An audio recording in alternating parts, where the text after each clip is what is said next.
Ya, Assalamualaikum warahmatullahi wabarakatuh. Nah, perkenalkan, nama saya Novita Sari dari Prodi Pendidikan Sejarah Fakultas Keguruan dan Ilmu Pendidikan Universitas PGRI Banyuwangi. Nah, di sini Novi alhamdulillah udah semester 7 nih teman-teman. Jadi dalam beberapa menit ke depan bersama Novi kita akan meresum sedikit tentang filsafat sejarah intelektual dan politik. Nah, di sini Novi mengambil buku yakni Filsafat Modern Barat dari Dr. Zaprul Khan, Esos IMSI. Tebalnya teman-teman.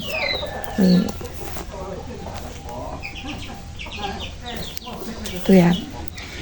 Jadi filsafat modern barat, sebuah kajian tematik.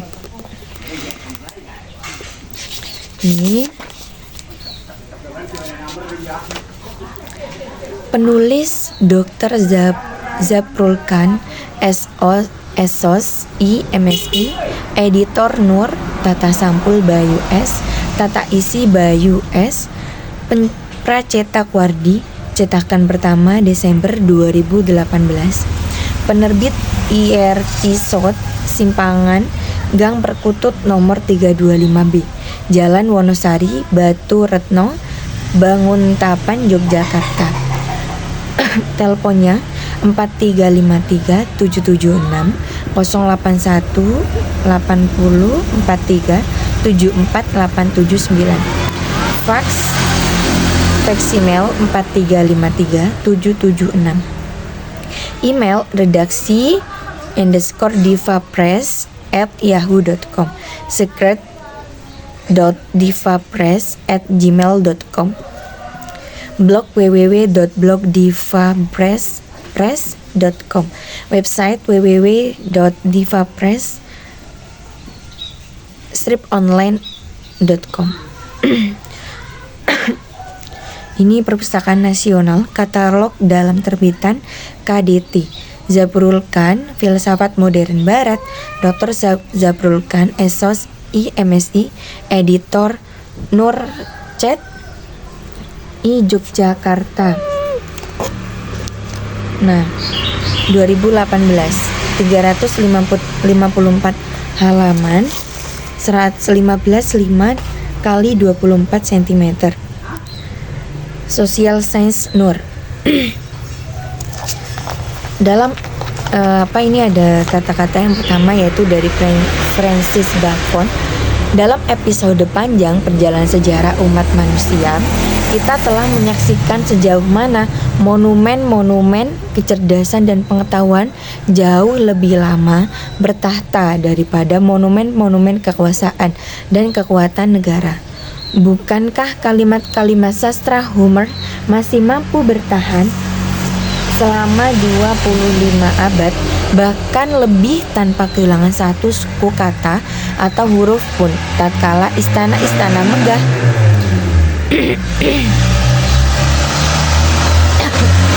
teman-teman.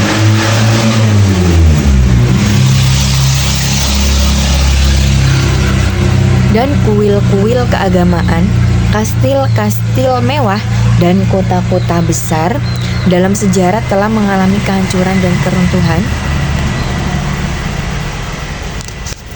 Tuh ya, terus ada pengantar penulisnya.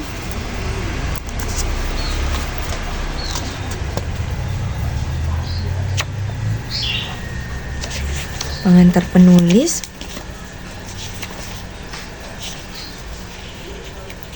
Lalu ini ada daftar isinya. Daftar isinya ini sampai bab 9. Yang pertama, pengantar penulis, diskursus epistemologi, filsafat modern barat, ada daftar isi. Lalu bab 1, epistemologi, rasionalisme, A. Pengantar, B. Pengertian rasionalisme, C. Biografi René Descartes, D. Rasionalisme René Descartes 1596 sampai 1650. Penutup catatan kritis terhadap rasionalisme. Bab 2, epistemologi empirisme. A. Pengantar. B. Pengertian empirisme. C. Biografi John Locke 1632 sampai 1704 Masehi. D. Empirisme John Locke. E. Biografi David Hume 1776 Masehi. F. Empirisme David Hume. G. Penutup catatan kritis terhadap empirisme. Bab 3, epistemologi fenomenalisme. A. Pengantar. B. Pengertian fenomenalisme. C. Biografi Immanuel Kant 1724 sampai 1804. D. Epistemologi fenomenalisme Immanuel Kant. E. Penutup antara kontribusi dan kritik. Bab 4, epistemologi positifme dan positifme logis. A. Pengantar. B. Pengertian dan sejarah perkembangan positifme. C. Biografi Auguste Comte. D. Epistemologi positifme Auguste Comte. E. Biografi Alfred Jules Ayer. F. Epistemologi positifme logis Alfred Jules Ayer. G. Penutup sebuah catatan kritis. Bab 5, epistemologi idealisme. A. Pengantar. B. Pengertian idealisme dan tipologinya. C. Biografi Johann Gottlieb Fichte. D. Idealisme Johann Gottlieb Fichte. E. Biografi George Wilhelm Friedrich Hegel. F. Idealisme George Wilhelm Friedrich Hegel. G. Penutup antara apresiasi dan kritik. Bab 6, epistemologi materialisme historis. A. Pengantar. B. Biografi Karl Marx. C. Infrastruktur dan suprastruktur. D. Perkembangan sejarah dan mode produksi. E. Ideologi dan kesadaran semu. F. Kesadaran kelas dan revolusi. G. Penutup antara apresiasi dan kritik. Bab 7, epistemologi intuisionisme. A. Pengantar. B. Pengertian intuisionisme. C. Biografi Henry Bergson 1859-1949. D. Intuisionisme Henry Bergson. E. Penutup antara apresiasi dan kritik. Bab 8, epistemologi eksistensialisme. A. Pengantar. B. Sejarah dan pengertian eksistensialisme. C. Biografi Soren Kierkegaard. D. Eksistensialisme Soren Kierkegaard. E. Biografi Jean-Paul Sartre. F. Eksistensialisme Jean-Paul Sartre. G. Penutup. Yang 9, epistemologi nihilisme. A. Pengantar. B. Biografi Nietzsche dan corak filsafatnya. C. Nihilisme Nietzsche. D. Penutup antara kritik dan apresiasi. Ada lampiran daftar pustaka, indeks, dan tentang penulis. Jadi apa yang Novi suka dari buku ini yaitu per bab itu ada tokoh-tokohnya. Ada tokoh-tokoh yang sesuai dengan bab tersebut. Jadi seperti René Descartes tentang rasionalisme, terus empirisme ada John Locke, ada David Hume, terus ada fenomenalisme ada Immanuel Kant, terus positifme ada Auguste Comte dan Alfred Jules Ayer, terus ada idealisme itu Johann Gottlieb Fichte dan juga George Wilhelm Friedrich Hegel. Lalu ada Karl Marx, teorinya Karl Marx tentang materialisme. Ada juga intuisionisme dari Henry Bergson. Terus ada eksistensialisme dari Soren Kierkegaard.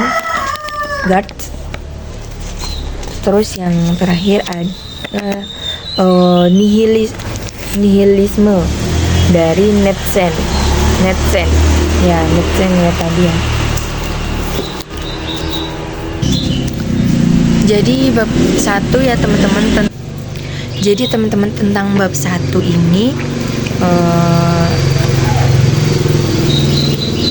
yaitu banyak sekali. Nah, doktrin filsafat rasionalisme meyakini bahwa sejumlah ide atau konsep adalah dapat terlepas dari pengalaman dan bahwa kebenaran itu juga dapat diketahui hanya dengan kekuatan. Doktrin filsafat rasionalisme memandang bahwa rasio manusia memiliki kekuatan dalam mengonstruksi ilmu pengetahuan tanpa dilengkapi dengan pengalaman empiris. Sebagaimana kita dapat menangkap kebenaran-kebenaran matematis dengan menggunakan penalaran dalam pikiran kita, maka kita juga dapat memahami prinsip-prinsip hukum alam semesta tanpa harus mengadakan observasi empirikal terhadap alam semesta. Terus ini biografinya. Masyarakat tempat Descartes hidup berciri aristokrat, yakni memberi tempat utama kepada elit bangsawan. Minat elit ini adalah pada masalah metafisika skolastik. Sementara itu, dari kalangan yang sama mulai tumbuh minat baru terhadap matematika, geometri, dan fisika yang mulai giat dipelajari pada zaman itu.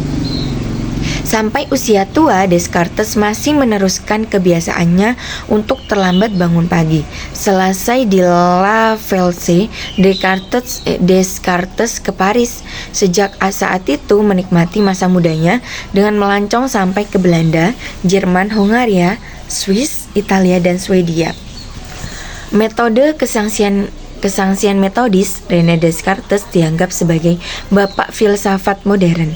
Menurut Bertrand Russell, anggapan itu memang benar.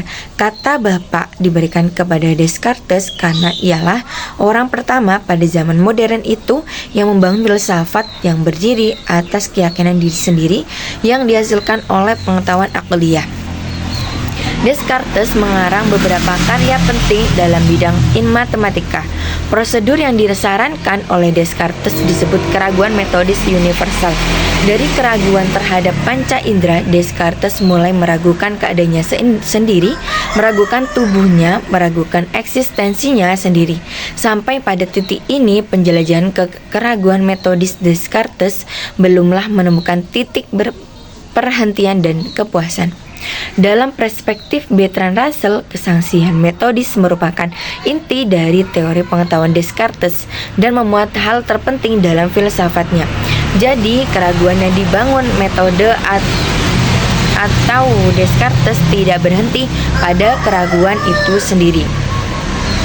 Makna berpikir dalam perspektif Descartes tampaknya mendekati pengetahuan metakognisi atau metacognition, sekaligus metamut atau yang lebih populer dengan istilah kesadaran diri, self-awareness dalam kajian psikologi.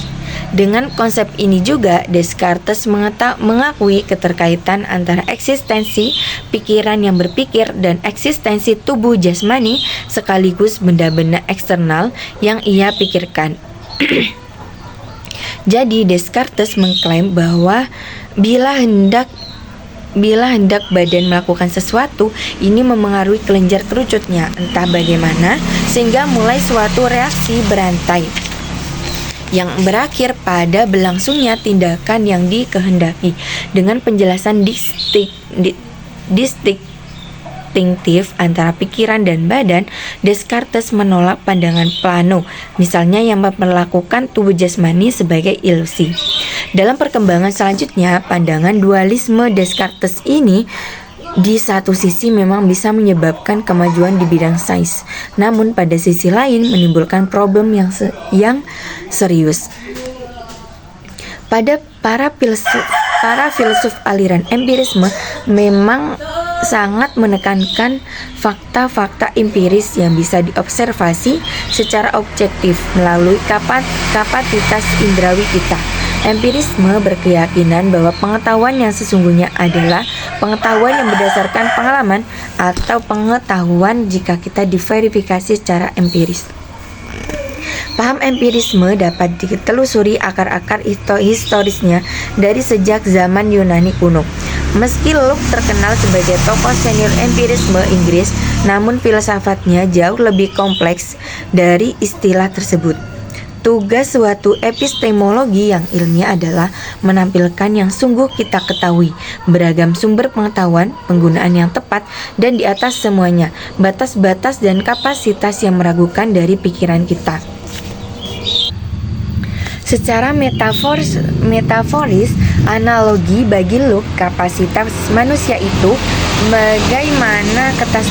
bagaikan kertas putih kosong, blank sheet of paper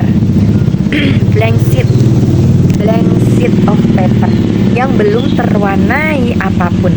Lembaran-lembaran kertas kosong itu bisa ditulis dengan tulisan apapun yang ingin dituliskan oleh penulisnya. Konsep epistemologi tabula rasa atau kertas putih kosong sebagai keadaan jiwa manusia yang hanya akan diwarnai dengan pengalaman.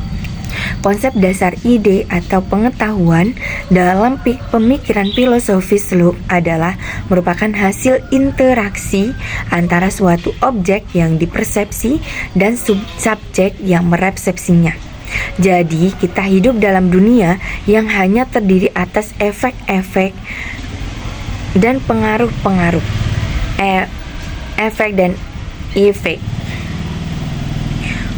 Hume adalah empiris modern pertama yang menolak bantuan apapun, entah dari prinsip a prioris penalaran maupun dari ideologi lain yang memastikan suatu harmoni antara persepsi kita dan dunia.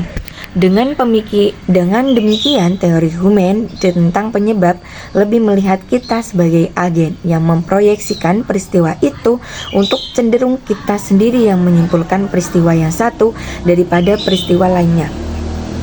Kata Hume, dari ide-ide yang sederhana, simple ideas, yang berpijak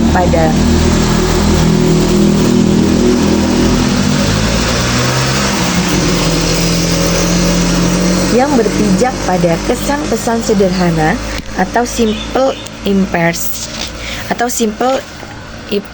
impressions, kita dapat membangun ide-ide yang kompleks sehingga kita bisa membuat citra tentang hal-hal.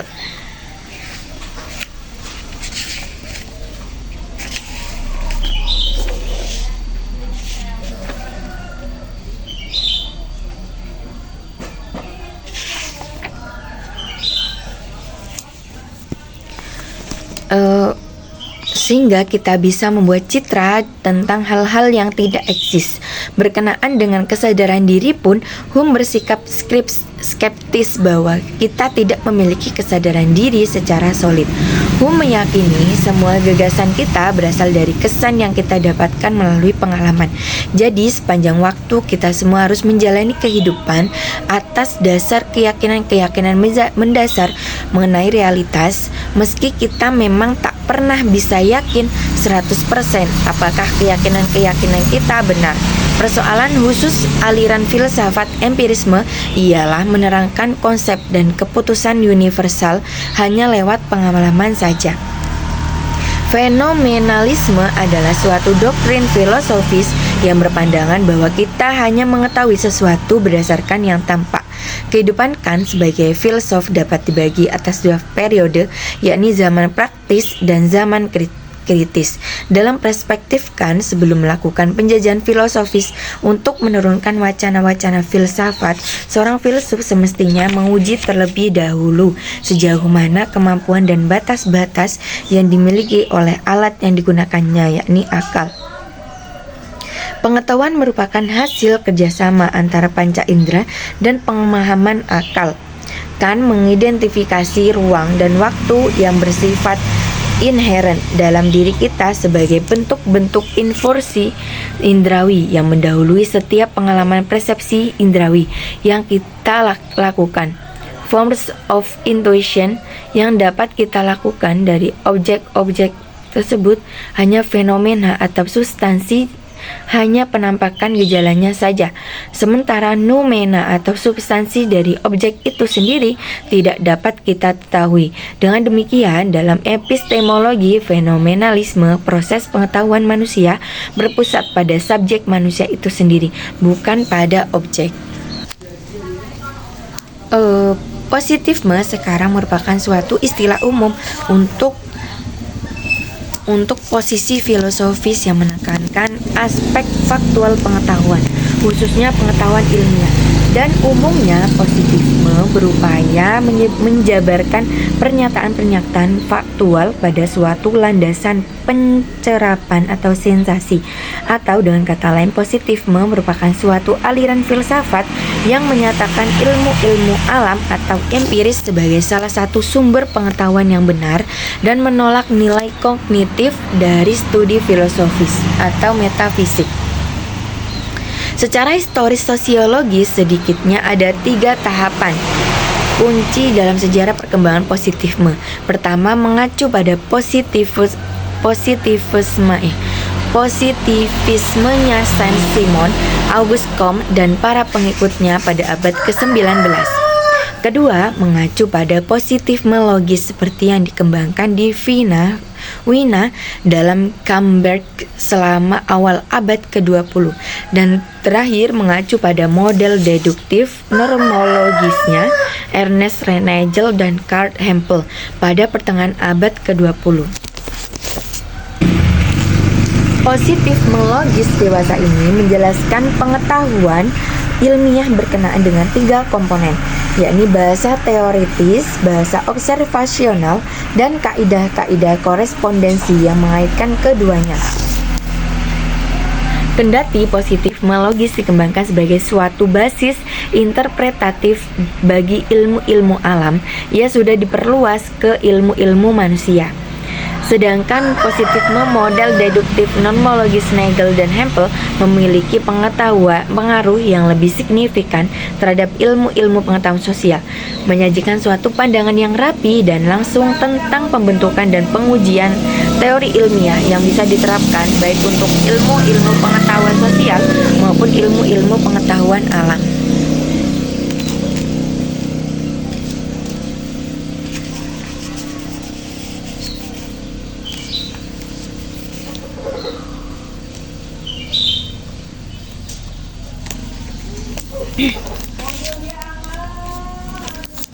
Comte menolak sama sekali bentuk pengetahuan lain seperti etika, teologi, seni yang melampaui fenomena yang teramati. Baginya, objek adalah yang faktual. Salah satunya bentuk pengetahuan yang sahih mengenai kenyataan hanyalah ilmu pengetahuan. Menurut De Aiken, cara terbaik untuk memahami filsafat positif Kant adalah dengan membandingkannya dengan filsafat kritik Kant. Seperti Comte, Kant juga menentang metafisika spekulatif dan teologi. Namun, Kant tidak pernah menyangkal bahwa dalam pengertian tertentu masih ada perlunya kita berbicara tentang sesuatu dalam dirinya yang berada di luar jangkauan pemahaman ilmiah. Titik berangkat epistemologi positifme Kant bisa kita lihat dari analisisnya mengenai hukum 3 tahapan perkembangan intelektual umat manusia, yaitu tahap teologis, metafisis, dan tahap positif. Dengan demikian, memang merupakan ciri khas kesadaran teologis bahwa ia tak sadar dengan adanya perbedaan tajam antara pertanyaan bagaimana dan mengapa, dan karenanya tidak bisa membuat perbedaan yang jelas antara apa yang kita sebut penjelasan dan pembenaran.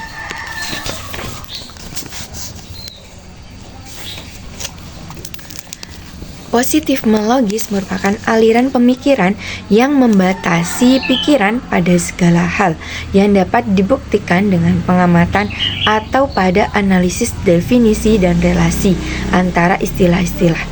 Tugas pertama dipersiapkan untuk ilmu dan yang kedua khusus untuk filsafat.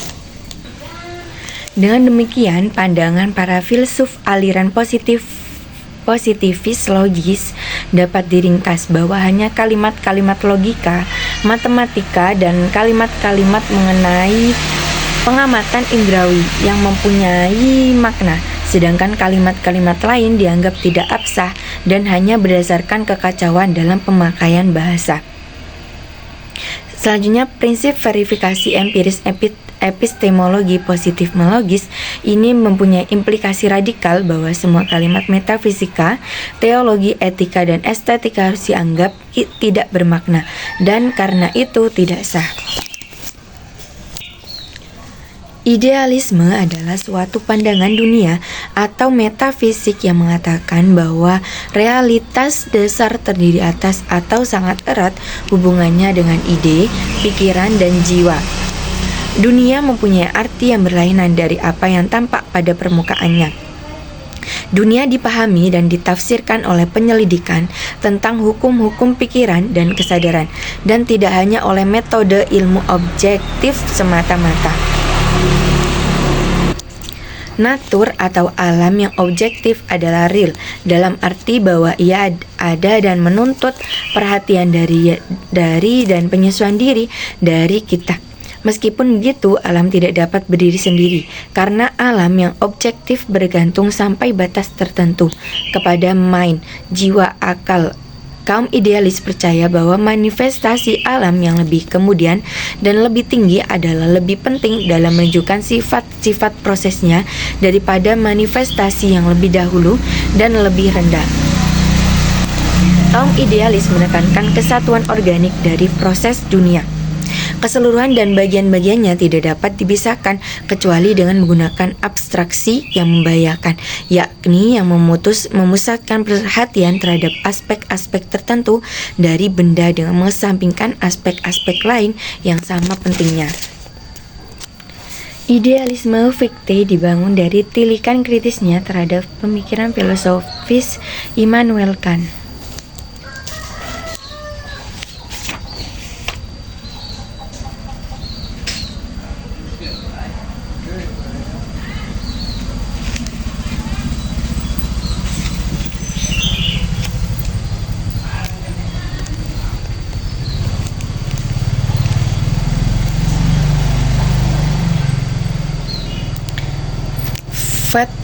Fichte lalu mengabstraksi lebih lanjut karena pengalaman selalu merupakan kesadaran akan sesuatu objek. Kita dapat mengatakan bahwa dalam setiap pengalaman aktual selalu ada dua unsur yang saling menjalin, yaitu subjek dan objek. Kalau dipandang sendiri-sendiri, kita bisa mengabstraksi subjek sebagai intelijensi pada dirinya sendiri dan objek sebagai benda pada dirinya sendiri. Kalau kita memilih yang pertama, kita memilih apa yang disebut Fichte idealisme. Menurut Fichte, Immanuel Kant telah memilih yang kedua sebagai titik tolak pengalaman. Meskipun kemudian ia mengutamakan unsur-unsur a priori kesadaran, sikap Kant ini dinilainya kompromistis, dan kompromi semacam itu malah kembali pada dogmatisme. Sebab bagaimanapun titik tolaknya adalah pengalaman empiris akan das Ding an sich. Kalau kita serius mau menolak dogmatisme, menurut Fichte kita harus menghapus das Ding an sich itu tanpa sikap kompromis. Artinya Fichte memilih intelijensi pada dirinya sebagai pencipta kenyataan. Inilah idealisme.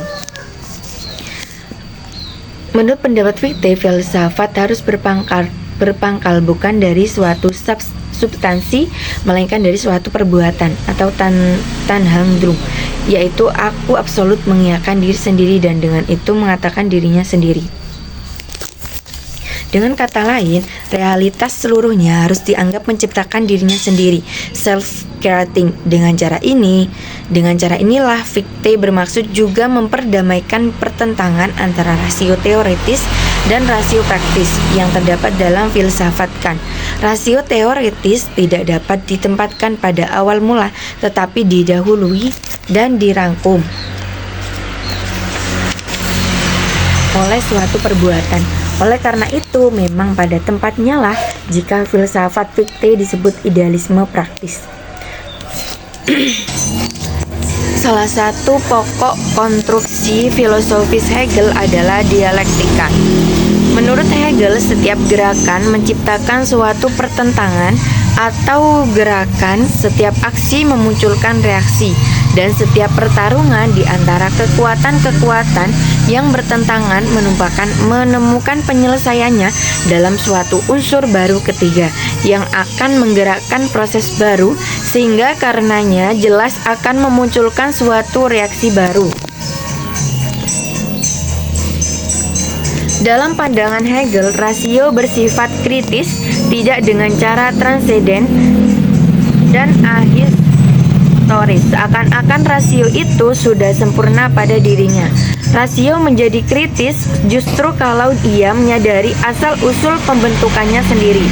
Rasio bukanlah kesadaran lengkap yang bebas dari rintangan-rintangan dalam sejarah umat manusia dan alam, melainkan merupakan proses menjadi semakin sadar justru di dalam rintangan-rintangan itu.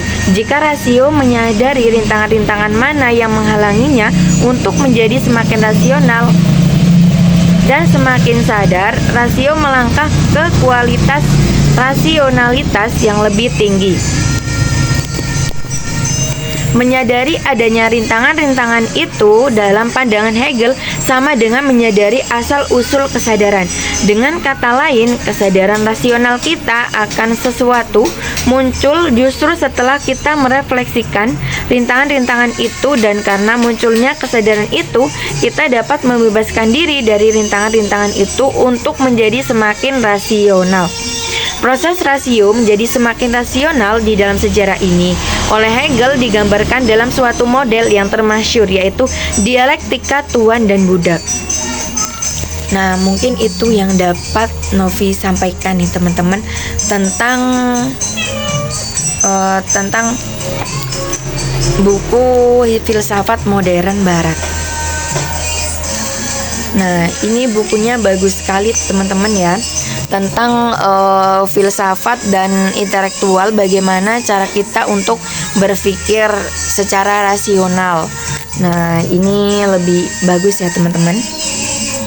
Dan banyak tokoh-tokohnya yang sebagai penguat dari setiap bab. Jadi penguat dari setiap bab. Mungkin itu ya yang dapat kami sampaikan. Kurang lebihnya mohon maaf. Wallahul muwaffiq ila aqwamit thoriq. Wassalamualaikum warahmatullahi wabarakatuh.